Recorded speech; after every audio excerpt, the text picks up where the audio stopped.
Prime minister మోడీని assassinate చేయడానికి CIA and ISI కలిసి చేసిన సీక్రెట్ ఆపరేషనే ఈ ఆపరేషన్ దాకా. దీని గురించి ఆన్లైన్ లో చాలా స్పెక్యులేషన్స్ వైరల్ అవుతున్నాయి. ఈ స్పెక్యులేషన్స్ ని సపోర్ట్ చేస్తూ చాలా ఇన్సిడెంట్స్ కూడా జరిగాయి.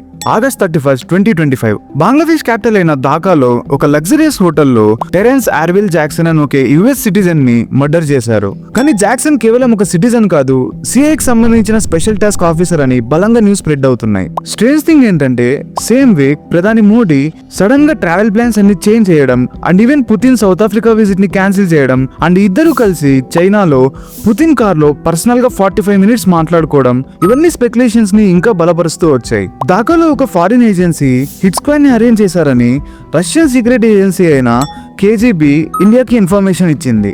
ఆపరేషన్ దాకా ఉందని ప్రపంచానికి తెలిసే లోపే దాన్ని పాతి పెట్టేశారు. ఈ స్పెక్యులేషన్స్ ఇంత స్ప్రెడ్ అవుతున్నా ఏ కంట్రీ నుంచి ఒక అఫీషియల్ స్టేట్మెంట్ గానీ ఒక అరెస్ట్ గానీ జరగలేదు.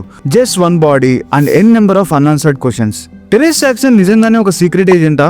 ఈ ఇంటర్నేషనల్ అసాసినేషన్ ప్లాట్ లో మోడీనే టార్గెటా, లేదంటే ఈ ఎంటైర్ స్టోరీ కేవలం ఒక కోఇన్సిడెన్సా? మీరు నిర్ణయించండి. మరిన్నో ఇలాంటి ఇంట్రెస్టింగ్ వీడియోస్ కోసం ప్రాజెక్ట్ ఎక్స్ ని సబ్స్క్రైబ్ చేసుకోండి.